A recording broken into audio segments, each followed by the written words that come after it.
আসসালামু আলাইকুম। সবাই নিশ্চয়ই ভালো আছো। কোভিডের এই সময়ে ভালো থাকাটা আসলে সৌভাগ্যের ব্যাপার। শিক্ষার্থী বন্ধুরা, গত ক্লাসে আমরা সাম্যবাদী কবিতার কিয়দংশ আলোচনা করেছিলাম। এই কবিতাটি কাজী নজরুল ইসলামের সাম্যবাদী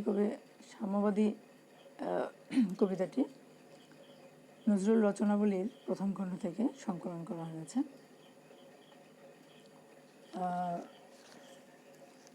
কবিতায় কবি মানুষের মধ্যে যত প্রকার বৈষম্য রয়েছে সমস্ত বৈষম্যকে অস্বীকার করেছেন এবং সমস্ত মানুষকে সমান বলে দাবি করেছেন। কবিতায় সাম্যের গান গেয়ে কবি মানুষের বৈষম্য দূর করতে চেয়েছেন। তিনি দেখিয়েছেন পৃথিবীতে জাতি বৈষম্য, ধর্ম বৈষম্য, দেশ বৈষম্য রয়েছে। এগুলো ভেদাভেদ সৃষ্টি করে, উপকার করে না, মানুষের মর্যাদাকে ক্ষুণ্ণ করে এবং এর কারণে নানা পথ, নানা মত তৈরি হয়েছে। মানুষ এক সারিতে দাঁড়াতে পারছে না।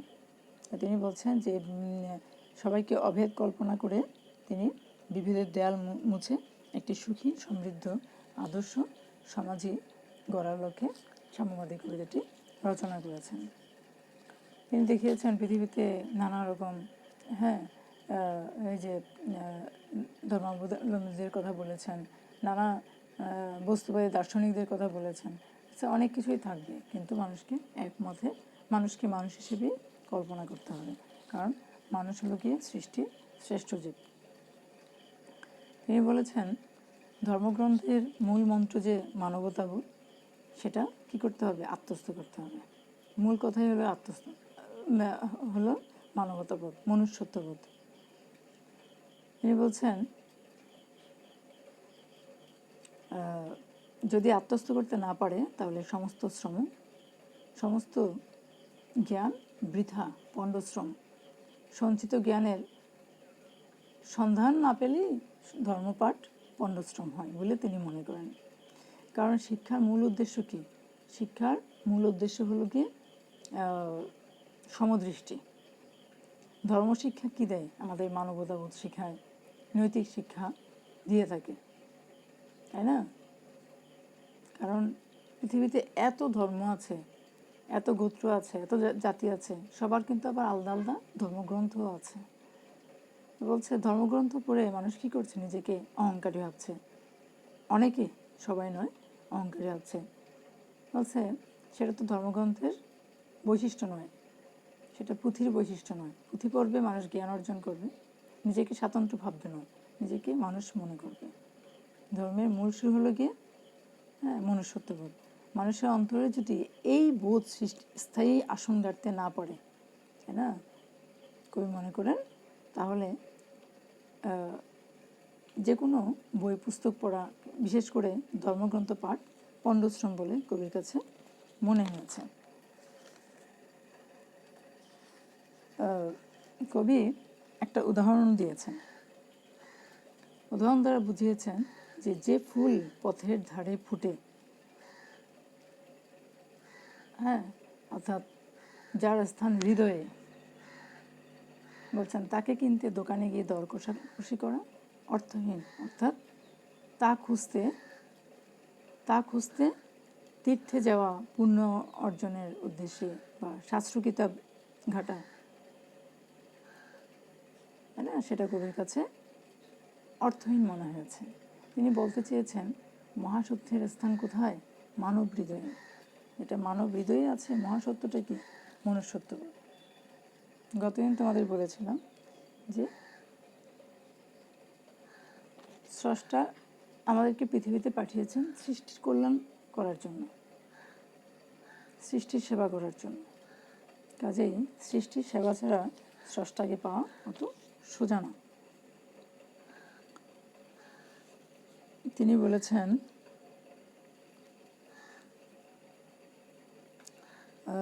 তোমাতে রয়েছে সকল কেতাব, সকল কালের জ্ঞান। মানুষের স্বভাবে ভালো থাকবে, মন্দ থাকবে, তাই না, ভালো মন্দ সবই আছে।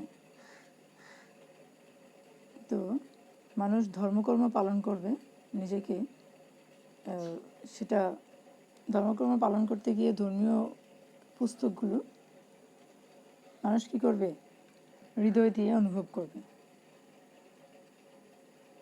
কি অনুভব করবে? আমরা সবাই মানুষ। কবি মনে করছেন অর্থাৎ মানুষই প্রকৃত সত্য, এই অনুভূতি মানুষের থাকা উচিত। সব ধর্মে ভালোকে আপন করে নিতে আর মন্দকে বর্জন করতে বলা হয়েছে। ভালো মন্দের মধ্যে যে ভেদাভেদ, সেটা কার কাছে? সেটা মানুষের নিজের কাছে। ব্যক্তির মধ্যে সব ধর্ম লুকিয়ে আছে, কবি মনে করছেন। পৃথিবীর সব মানুষের জন্ম মৃত্যুর রহস্য এক, অভিন্ন। মানুষের চেয়ে উন্নত চিন্তার অধিকারী আর কোনো প্রাণীর জগতে নাই। তাই কবি মনে করছেন যে আসলে পৃথিবীর তো নিয়ম হলো কি, অর্থাৎ প্রকৃতির নিয়ম অনুসারে পৃথিবীর সব মানুষই তো এক। কাজেই মানুষ কী করছে? জাত ধর্ম বর্ণের দোহাই দিয়ে সে নিজের স্বার্থের কারণে ভিন্ন ভিন্ন পার্থক্য তৈরি করছে। সাম্যের দৃষ্টিতে পৃথিবীর সমস্ত মানুষই কি এক জাতি বলে কবি মনে করছেন।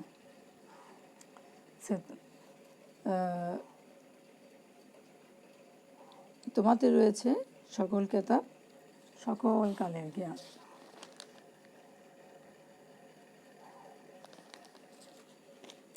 কি রয়েছে? মানুষের গুণ রয়েছে, জ্ঞান রয়েছে, প্রজ্ঞা রয়েছে। সেটা তার উৎস কোথায়? গুণ, জ্ঞান, প্রজ্ঞার উৎস কোথায়? সেটা হলো গিয়ে মানুষের হৃদয়ে।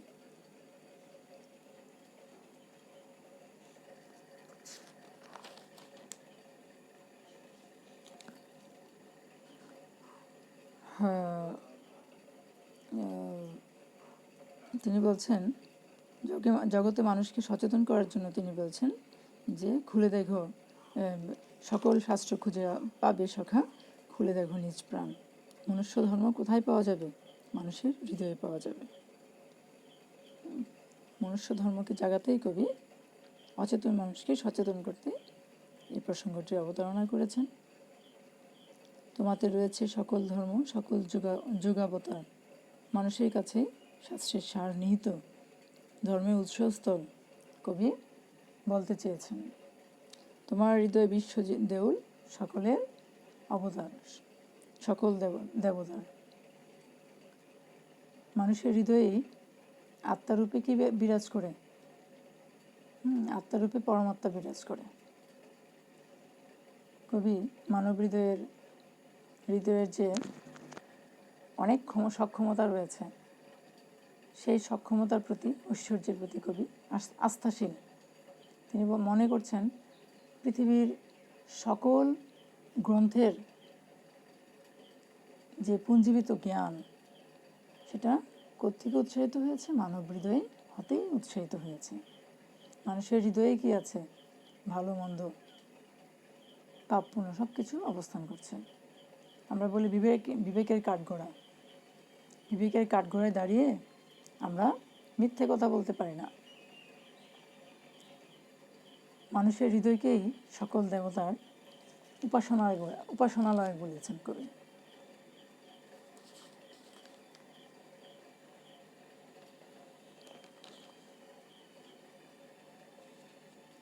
তাই আমরা দেখি কবি বলছেন, দেবতা ঠাকুর অমৃত হিয়ার নিভৃত অন্তরালে হাসছে। কেন হাসছে? তাই না? মানুষ অন্তরে যে হৃদয়ে পরম পুরুষের অবস্থান অনুভব করার চেষ্টা করে, কবি বলছেন, মনে করছেন, বই পুস্তকের মৃত কঙ্কালে তাকে খুঁজে খুঁজে খুঁজে খুঁজে মানুষ কী করে? হয়রান হয়ে যায়। তিনি বলছেন যে হৃদয়ের পবিত্রতা দ্বারা স্রষ্টার সান্নিধ্য লাভ করতে হবে। বই পুস্তকে খুঁজে গলদঘর্ম হয়ে কোনো লাভ নেই। অজ্ঞতার কারণে মানুষ, তাই না, কি করে? পুঁথি পুস্তকে সৃষ্টিকর্তাকে খুঁজছে। অথচ প্রত্যেক মানুষের হৃদয়ের মণিকোঠায় কে আছেন? সৃষ্টিকর্তা অবস্থান করছেন। মন যদি ভালো না থাকে, মন যদি পবিত্র না থাকে, মানুষের মধ্যে যদি মানবতাবোধ না থাকে, তাহলে ধর্মগ্রন্থ পাঠ কবি মনে করছেন বৃথা। তাই না? কলুষিত মনে কবি মনে করছেন যে মহৎ আয়োজন, স্রষ্টার সান্নিধ্য লাভের প্রচেষ্টা সবই বৃথা, অর্থহীন। তো এই কারণে তিনি বলছেন, দেবতা ঠাকুর অমৃত আত্মার হৃদয়ের নির্জন স্থানে অবস্থান করে নীরবে হাসেন, যে আমি তো সৃষ্টিকর্তা মানুষ যে শ্বাস ফেলে তারও কাছে অবস্থান করছেন। এইখানে এসে লুটাইয়া পড়ে সকল রাজমুকুট। কোথায়? যে সেই কথাই বলেছেন, মানব হৃদয় সকল জ্ঞান ও ঐশ্বর্যের আধার বলে কবি মনে করছেন। তাই এখানে সব রাজমুকুট লুটিয়ে পড়ে। কবির আপন সত্তা হৃদয়ের ঐশ্বর্যে বিশ্বাসী পুঁথিগত জ্ঞান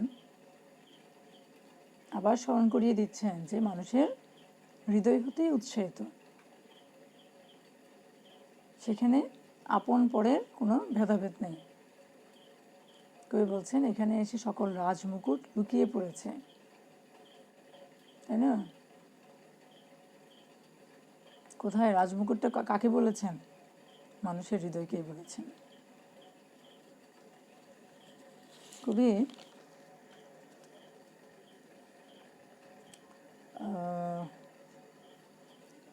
বলেছেন, এই হৃদয়ে সেই নীলাচল, কাশী মথুরা বৃন্দাবন, বুদ্ধ গয়া এ জেরুজালেম, এ মদিনা কাবা ভবন। আচ্ছা, মানব হৃদয় হলো পবিত্র স্থান। হৃদয়ের বিশালতাকে বোঝাতে, তাই না, নীলাচলের কথা বলেছেন। কাশী মথুরা বৃন্দাবন, বুদ্ধ গয়া জেরুজালেম, এসব স্থানের কথা উল্লেখ করেছেন। এগুলো হলো গিয়ে কাশী মথুরা বৃন্দাবন গয়া, এগুলো হলো গিয়ে হিন্দুদের তীর্থস্থান। মুসলমান খ্রিস্টান ও ইহুদিদের পবিত্র স্থান হলো গিয়ে জেরুজালেম আর মক্কা মদিনা, মুসলমানদের একক তীর্থস্থান। এই তীর্থস্থানের কথা কবি বলেছেন। তিনি বলতে চেয়েছেন যে আসলে বিবেকবান মানুষ যারা, তাদের হৃদয় কি হয়? মহৎ হয়।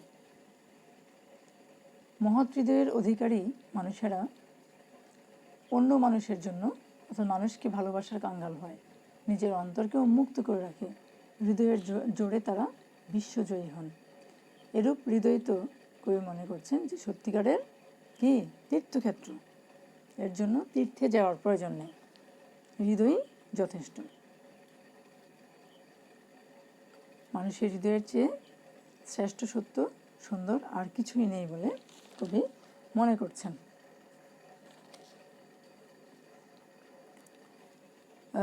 তিনি বলছেন, মসজিদ এইখানে বসে ঈসা মুসা পেল সত্যের পরিচয়। ঈসা মুসার কথা বলেছেন। অন্তরের অন্তঃস্থল থেকে স্রষ্টার ডাক শুনেছেন কে? ঈসা মুসা। সত্য এবং সুন্দরের পরিচয় পেয়েছেন। ঈসা আলাইহিস সালাম একজন নবী, আল্লাহর প্রিয় মানুষ। খ্রিস্টান সম্প্রদায় তাকে তাদের পরম পুরুষ মনে করেন। আর বিখ্যাত নবী হযরত মুসা আলাইহিস সালাম, উনি আল্লাহর প্রিয় মানুষ। আল্লাহ ওনাকে অনেক পছন্দ করতেন। তিনি আল্লাহর নৈকট্য লাভ করেছিলেন কীভাবে? কবি বলছেন, হৃদয় মন্দিরে বসে মন থেকে ভালোবেসেছিলেন। নিজের মনে অন্তরে সত্য এবং সুন্দরের আহ্বান পেয়েছিলেন মুসা ঈসা আলাইহিস সালাম, তাই না? তিনি বলতে চাচ্ছেন, মানুষের হৃদয় তো প্রকৃত সত্য অনুসন্ধান করা যায়। আর তার পরম স্থান হলো গিয়ে, অর্থাৎ সৃষ্টিকর্তাকে পাওয়ার পরম স্থান হলো গিয়ে হৃদয়, যেটা ঈসা মুসা আলাইহিস সালাম পেয়েছেন বলে কবি মনে করেন।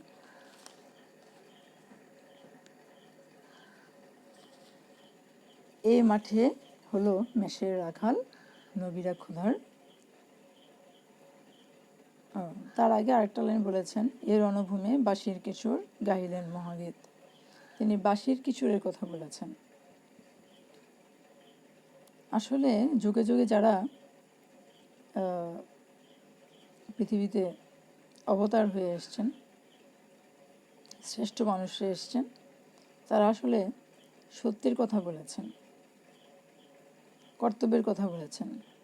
মনুষ্যত্বের আলোকে যে জাতি ধর্ম বর্ণের কোনো ব্যবধান নেই, অধিকার মর্যাদা অনুভবের দিক থেকে সবাই যে এক, সেই কথাই এনারা বলে গেছেন।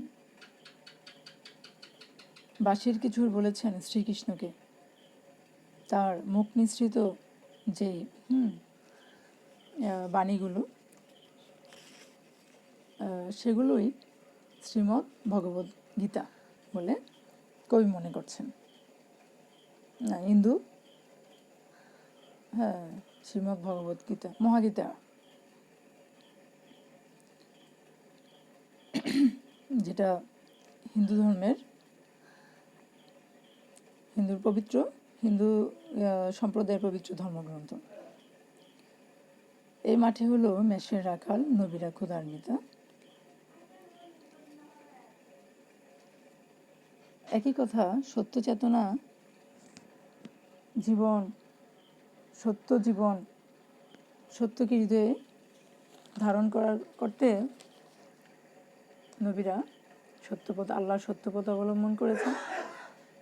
তাদের হৃদয় পাপমুক্ত ছিল, কলুষমুক্ত ছিল, সৃষ্টিকর্তার সাথে তাদের গভীর সম্পর্ক ছিল, আত্মিক সম্পর্ক ছিল। আর সত্যকে ধারণ করে তারা জীবনকে পবিত্র রেখেছেন, সুন্দর রেখেছেন। সততার যে বিশ্বাস, হৃদয়কে উপস্থাপন করতে, অর্থাৎ বিশ্বস্ত সৎ জীবনকে উপস্থাপন করতেই কবি এমন প্রসঙ্গের অবতারণা করেছেন। এই হৃদয়ের ধ্যানগুহা মাঝে বসিয়া সাক্ষ্যমণি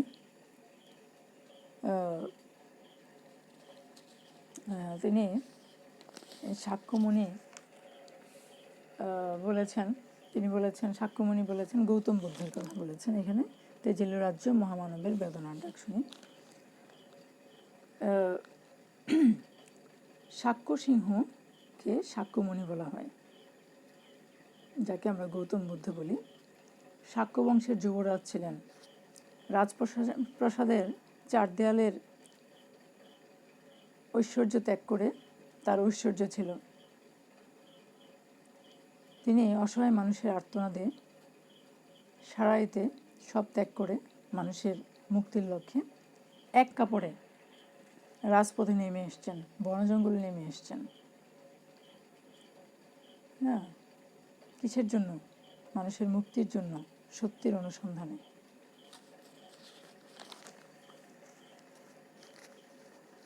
আমরা দেখি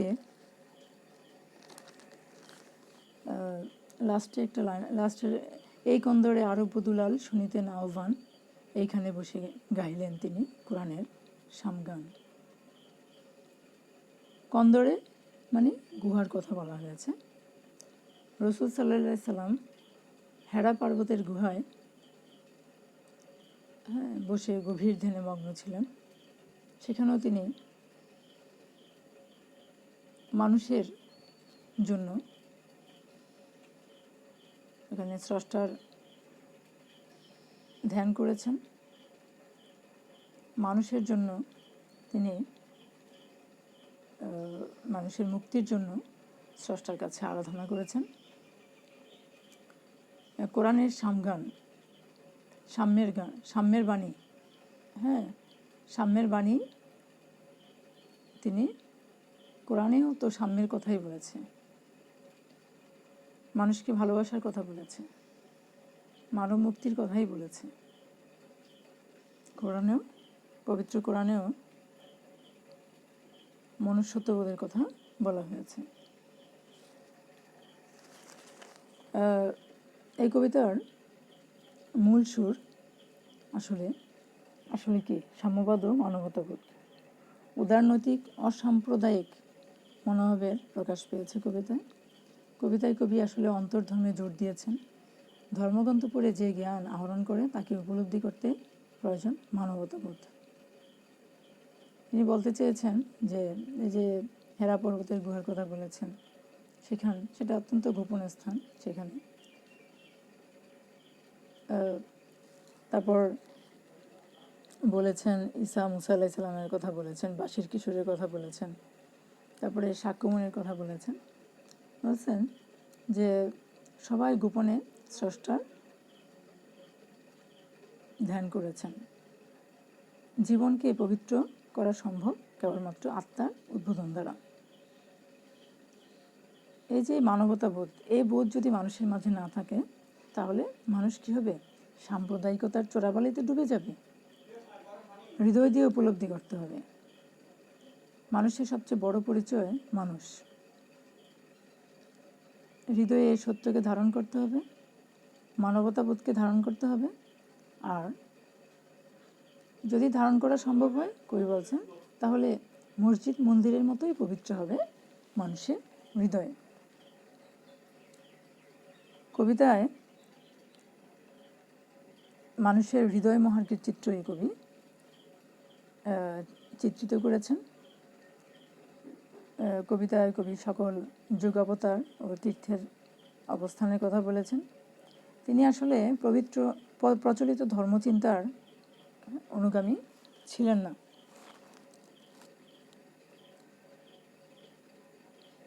তিনি মনে করেন ধর্মগ্রন্থ পাঠে স্রষ্টাকে জানা যায়। হ্যাঁ,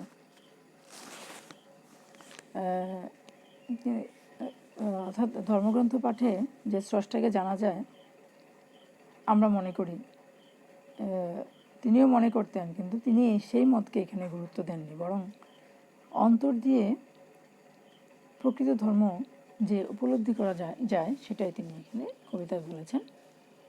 তিনি বলেছেন, ঐতিহাসিক তীর্থস্থানের চেয়ে মহাপবিত্র স্থান হলো গিয়ে হৃদয়। মহাসত্য মহাপবিত্র স্থানের কথাই বলেছেন, সেই অবস্থানের কথা বলেছেন। ভেদাভেদ অহংকারের পরিবর্তে মিলেমিশে একটি অভিন্ন সমাজ ব্যবস্থা কায়েম করার কথাই কবি আসলে এই কবিতায় ছড়িয়ে দিতে চেয়েছেন। তিনি নজরুল কবি ছিলেন আসলে মানব মুক্তির, মানব আত্মার মুক্তির সাধক আমরা বলবো। মানুষের অচেতন সত্তায় তিনি মানবিকতা বোধ ছড়িয়ে দিতে চেয়েছেন। তিনি বলতে চেয়েছেন, ধর্মের জন্য মানুষ নয়, বরং মানুষের জন্যই ধর্ম। তাই মানুষের কল্যাণে শোষণ মুক্ত সমাজ ব্যবস্থা গড়ার লক্ষ্যে তিনি ধর্মের চেয়ে মানুষকে উপরে স্থান দিতে চেয়েছেন, মানুষকে সম্মানিত করতে চেয়েছেন। মানুষকে তিনি নিবেদন করেছেন সকল ভক্তি ভালোবাসা। তিনি বলতে চেয়েছেন, মানুষের চেয়ে বড় কোনো মন্দির কাবা নেই। ভৌগোলিক বা ঐতিহাসিক মক্কা মদিনা কাশী বৃন্দাবনের চেয়ে মানব হৃদয়ই বড়। তিনি সেটা বলতে চেয়েছেন, যেখানে পাওয়া যাবে সকল মহাসত্যের স্থান। পৃথিবীর সব ধর্ম তীর্থ শাস্ত্রের মহাক্ষেত্র যে মানুষের মন, মানুষের হৃদয়, সে কথাই কবি এই কবিতার মধ্য দিয়ে ব্যক্ত করতে চেয়েছেন।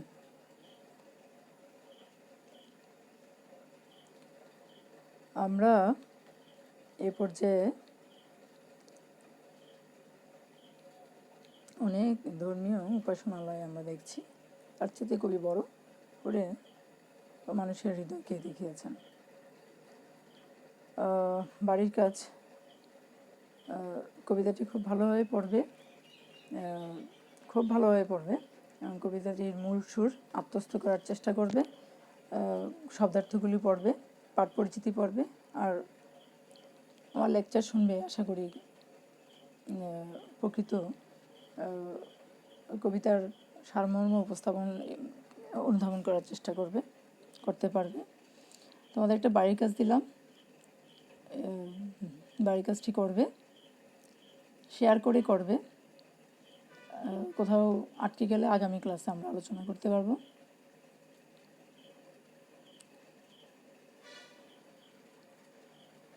সবাইকে ধন্যবাদ। আগামী ক্লাসে আমরা ঐকতান কবিতাটি নিয়ে আলোচনা করব বলে আশা করছি, ইনশাল্লাহ।